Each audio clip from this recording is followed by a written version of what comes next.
Once again, we draw back the curtain and invite you to join us as we take our own peculiar look at the latest news and the offbeat stories that other podcasts simply never dare talk about. This time, we ask if Prince Randy Andy should think about a name change. High and not so mighty, sniffing around retirement homes. Debunking some common misconceptions. Join Mark and myself, David, for a cracking, just under 30-minute quiz show.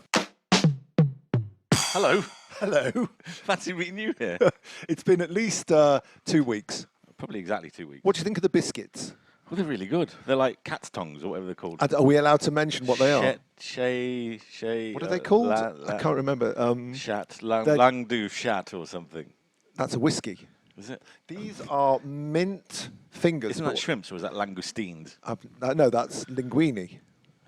I've no idea what They're you're very talking nice because about. they're very minty. They're, what make is it? It's Pepperidge Farm, that's it. Oh. Okay, Pepperidge Farm, if any executive from Pepperidge Farm is listening out there, I will give you my address if you email us at almost30quiz.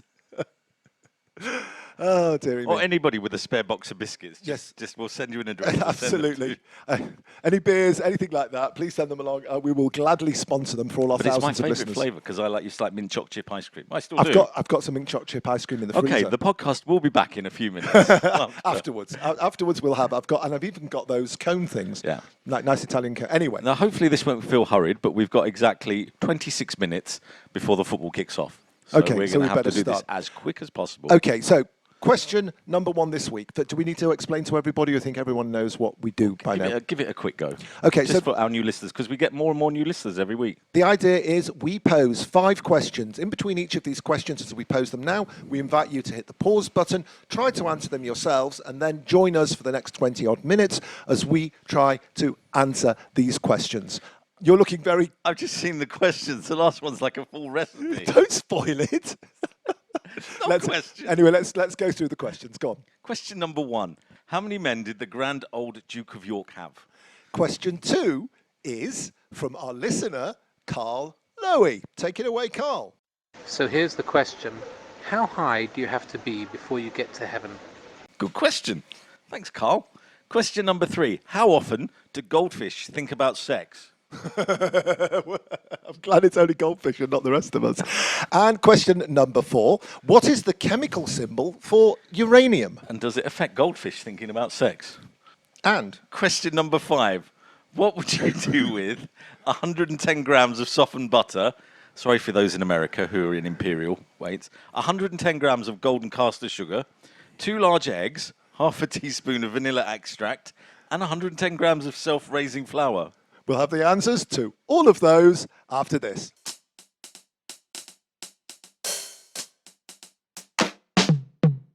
And welcome back. Let's start with question number 1 so we don't miss the football. How many men did the grand old Duke of York have? Well, according to the poem, or the nursery rhyme, the grand old Duke of York, he had 10,000 men. He marched them up to the top of the hill and he... March them down again. Yeah. So welcome to the almost 30-minute quiz show, The Musical. When they were up. Please don't press unsubscribe. Please press subscribe. Yes. Because then you can get this into your inbox every couple of weeks. Anyway, so 10,000, isn't that the answer? Yes. So why are we talking about nursery rhymes? Well, we're not. We're talking about the grand old Duke of York. Yeah, the grand young Duke of York. Well, he's not that young anymore. He's older than us, I think. He's 57, 58. I think he's in his 60s. If you're already Prince Charles is 70. Yeah. There was a big gap. There wasn't 10 years. You sure? Yeah. Lizzie looked at Charles and said, I need a break. Well, I think that was Prince Edward. Yes. He was the break. He's disappeared. Which is good. He's doing what people should do, getting on with their lives. Is he still in theatre?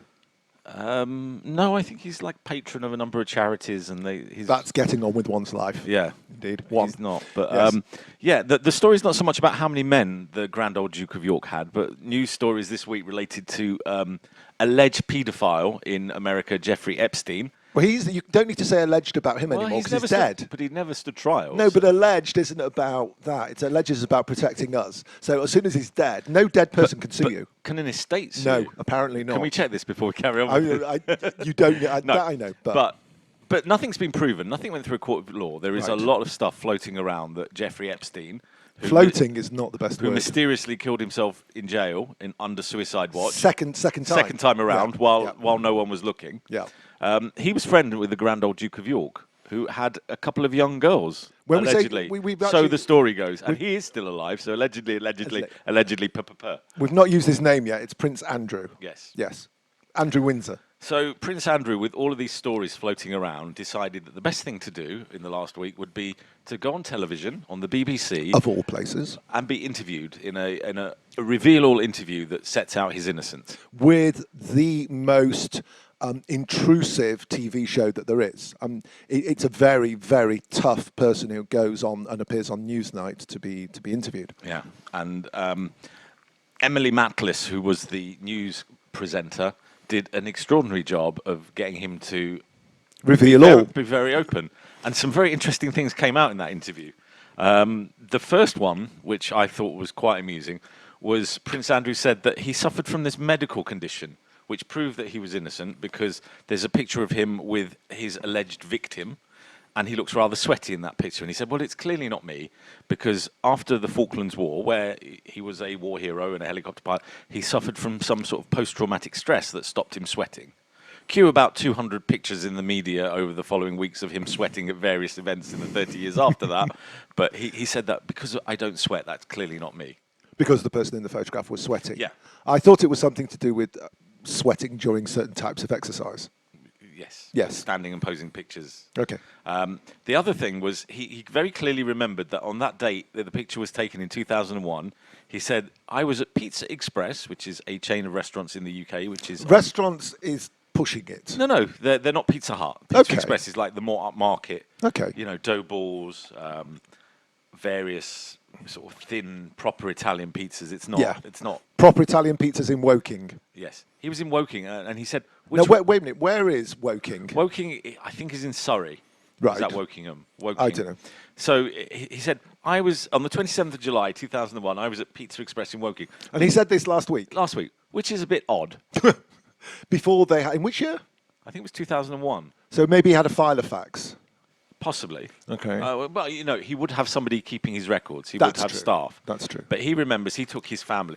And you can see the royals down at Pizza Express. He in said it was Woking. the second time, I think, that he'd been. Yeah. I suppose royal people do go out and eat in restaurants. It's very, very...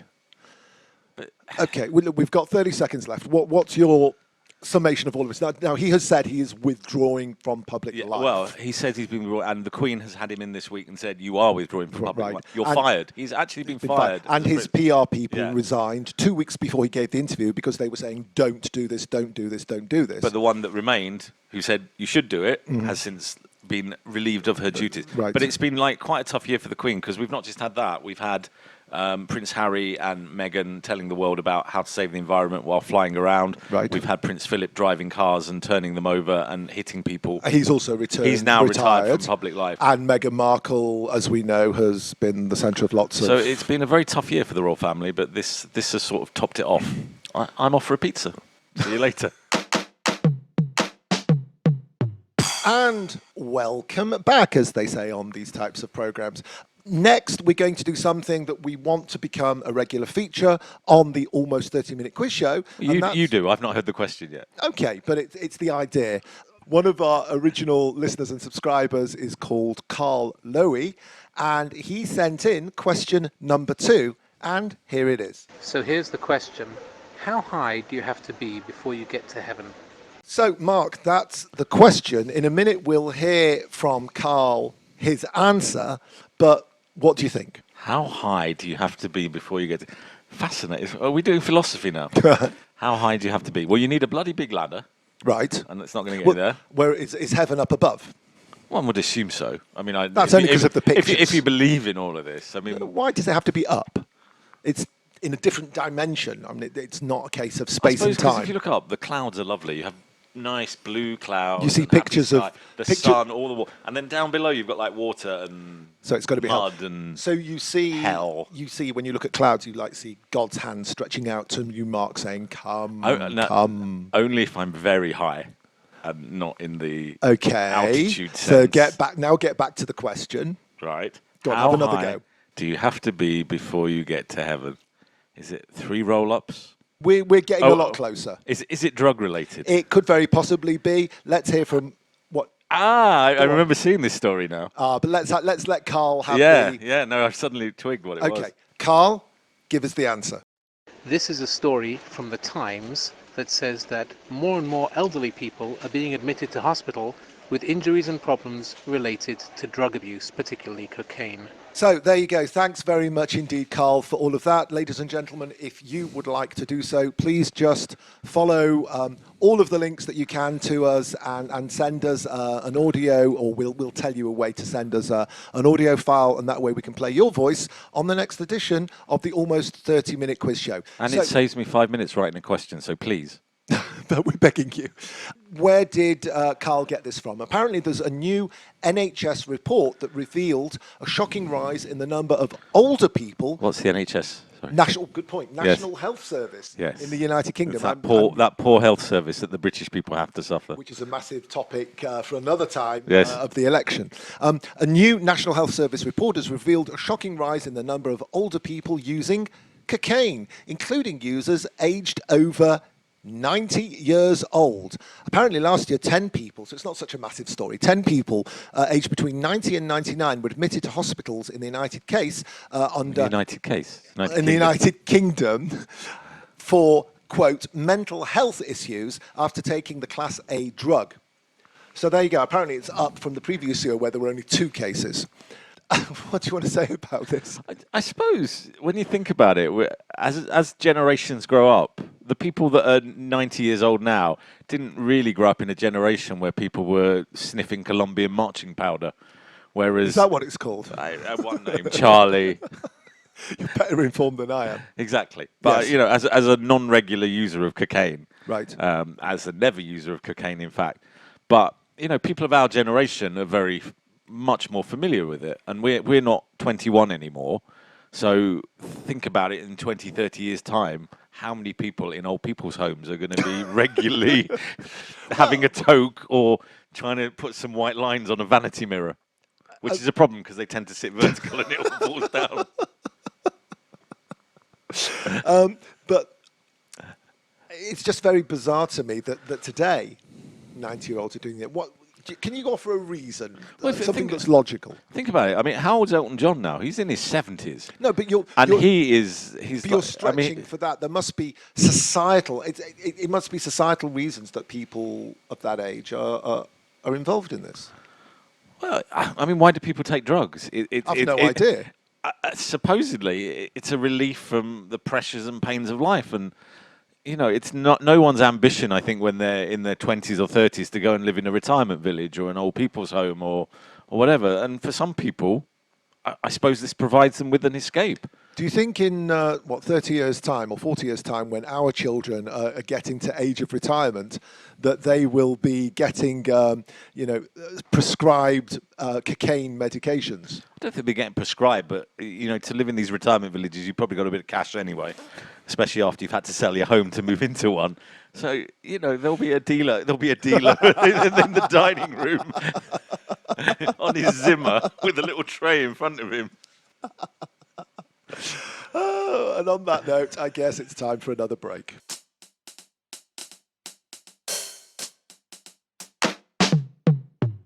Question number 3. More philosophy. How often do goldfish think about sex? Probably they think about it quite a lot, because if you watch a goldfish bowl when there's a few... Question number 3. How often do goldfish think... If you think about it, right...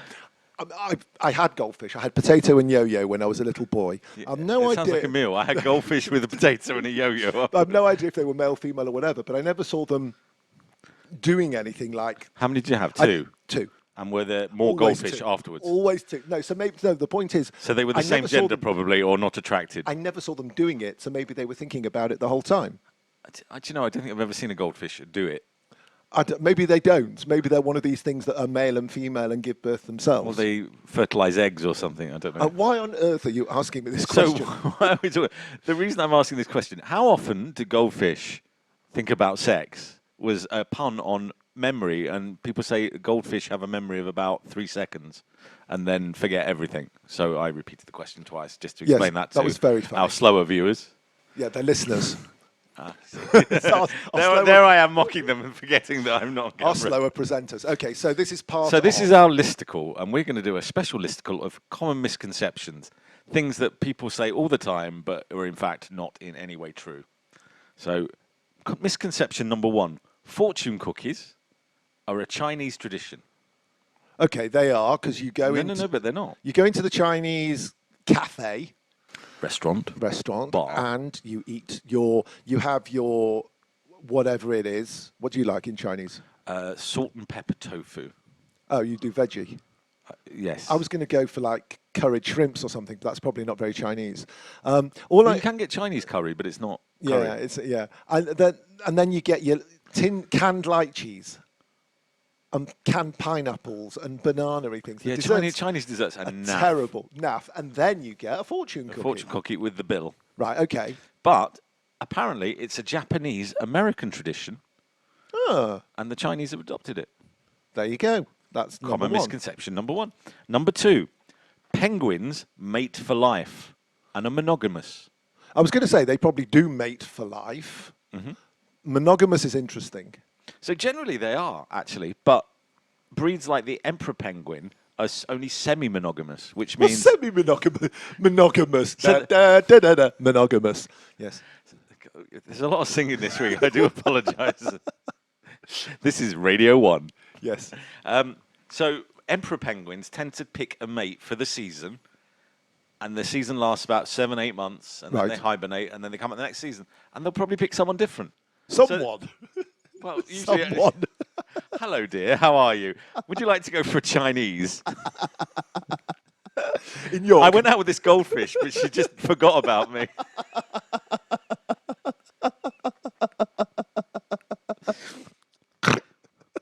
If my wife's listening, I apologise for the next thing. Wouldn't it be great if you could just like date someone for a season and then leave them and have someone else the following year? Bit of a problem if you have children with them and mate and have kids and eggs and hatch. And brilliant. Absolutely fantastic. Okay, next one. Next one was a goldfish has a memory span of 3. Oh, we've done that one. I've forgotten. Number 4, men think about sex every 7 seconds. That would explain those strange sort of happy sounds that have been coming out during this podcast. No, I can tell you, as a bloke, I do think about that type of thing. I can't say that word. I do think about sex a lot, but it's certainly not 7 seconds. I'd be utterly... Could you imagine if it was like every 7? You'd be like in the middle of, But how would you cope in life? I've just got to run and find just another get like penguin. An ice bag and put it on your lap and just go on. Where's a penguin? Yes. Maybe that was the Duke of York's problem, allegedly. When in the 7 seconds he was ordering his pizza. Anyway, next one. So the whole point is, if you're a goldfish and you forget about things every 3 seconds, what happens with the sex? It's really not memorable, is it? Let's change the subject completely. Eating cheese gives you nightmares. I was always told that, don't have cheese before bedtime. But I was told it was because it was heavy and would give you heartburn. Apparently, eating cheese does give you emotionally charged dreams. Every 7 seconds. But not necessarily my So my mum always used to say that because she was worried about the laundry, clearly. And finally... Oh, thank God. Tomatoes are a vegetable. Okay, this is my rant, but we're out of time. Tomatoes are clearly a fruit. Why are they a fruit as opposed to a vegetable? Because you buy them with vegetables. Yes. I don't want to go into the whole botany and whatever, but we saved this for you to talk about tomatoes. But you've got to let me rant. Sorry, shut up, Mark. In my local supermarkets, right, they have avocado, which are a fruit or a vegetable? They're a fruit. Right? They have the avocado correctly as fruits, right? Even though they are sold with all the vegetables. But when it comes to, if you go onto the electric checkout thing and you're trying to find where the avocados are. Where are the olives? I don't like olives. They're in the canned goods. So they're fruits, aren't they? Because they grow on trees. No, I don't think so. They're in tin goods. So they're canned. Okay. It doesn't count. It's not, Shut up. So, yeah. So you find the avocados in the supermarket where the fruit is. So I went to the manager of the store and I said, hang on a minute, if the avocados botanically are fruit, so are tomatoes. And they looked at me as though I'm mad, which Really? yeah, surprise, surprise. A man comes and says avocados are botanically fruit, and you think, oh, thank you, sir. And then he just went, because he was having a sexual thought. But no, that was my rant. You made it comic. It's very good. Thank you for that. Okay, Karl, for God's sake, let's have a drum roll. Question number 4. What is the chemical symbol for uranium? Toughie, that one. But you do get some weird ones. I know that tungsten is W. Really? Yeah.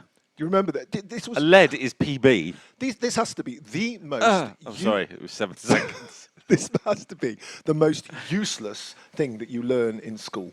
The periodic table, once every 30 days. Anyway, I mean, what a waste of time. It's good for quizzes, though. It comes up all the time in quizzes. So, back to the question. And since we were at school, there were about another 400 elements, all created by radioactivity and all sorts of things.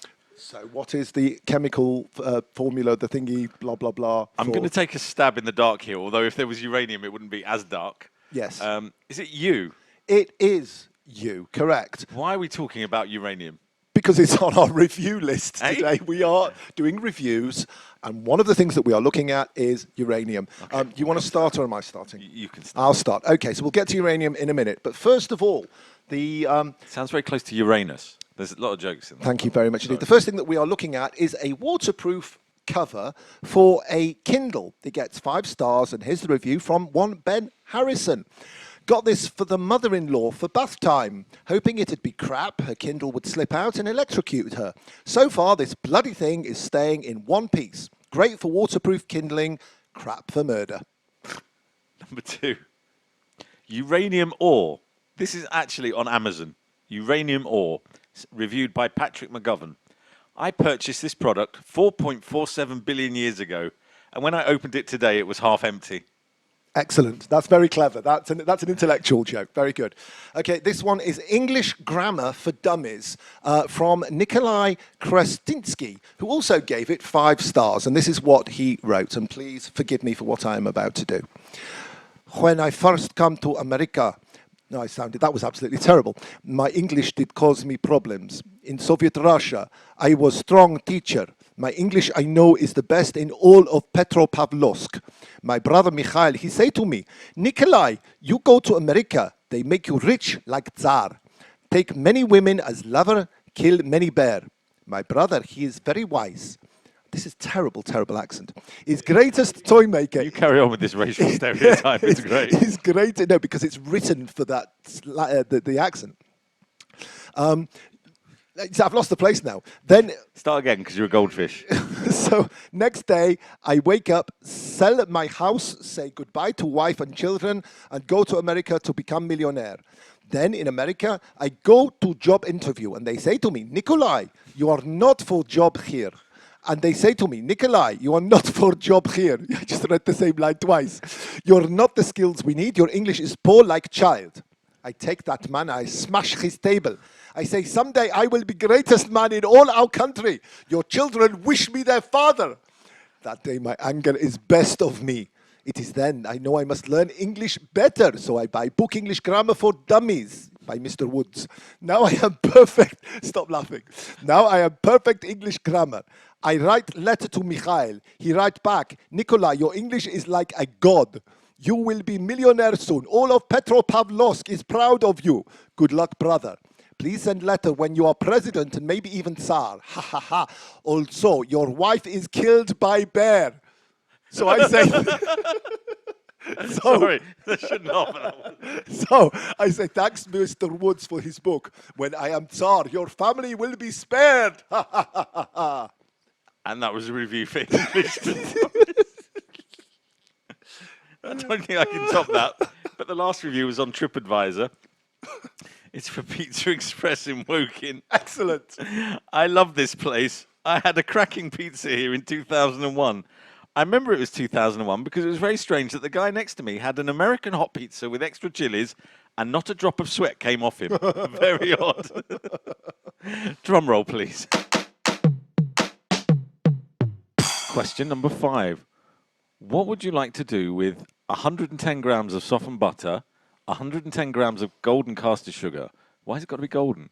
Regular caster sugar doesn't work. 2 large eggs, half a teaspoon of vanilla extract, and 110 grams of self-raising flour. I think at this point we should ask Prince Andrew to answer the question. I'm sure he would have some ideas with what you could do with all of that. With the batter and a whip. Ooh. I have absolutely no idea. I'm guessing it is a recipe. Ooh, well done. Thank you very much indeed. What's it a recipe for? The FBI are going to be looking for you soon with that sort of level. What's it a recipe for? I think it's a recipe for a cupcake.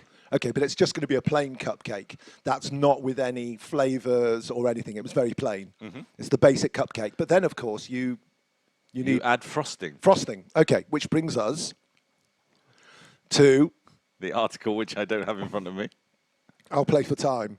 Okay. The Grand Old Duke of York. Here we go. Well done. Saved by the bell. Possibly. Your internet's very slow here. Don't blame me. There you go. Free electricity, mate. Oh, God. Sensitive cupcake. I mean, obviously this is better if you see it. A bakery in Tucson, Arizona called Shot in the Dark is now selling new vulva-themed cupcakes. Like the car? Yeah. They call them, I can't actually say, but it's CU something T cakes. Wait a minute. I thought you said Volvo. Vulva. Vulva? Yeah. You are joking. Sorry, should we not be doing this one? Well, it's fine. I mean, Is it 'cause you've you're- already done it. It's out. The cupcakes are $3 each and come in a range of skin tones and designs. There are pink labia cupcakes surrounded by sprinkles and chocolate iced labia with chocolate curls and even a green and blue set. I've no idea. No idea. Why would you...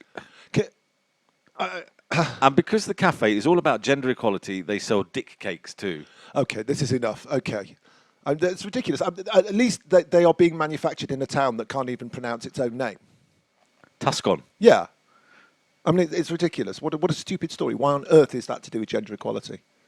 It's to do with rude things and... making absolute knobs of themselves. Thank you knob very joke. much indeed. Yes. On that note... sorry. So 7 seconds. Should we do this one again? No. I've become a goldfish. I think we should just leave it there. We always seem to get very shy and embarrassed when we come to question number 5. Good night. Goodbye. Speak to you soon.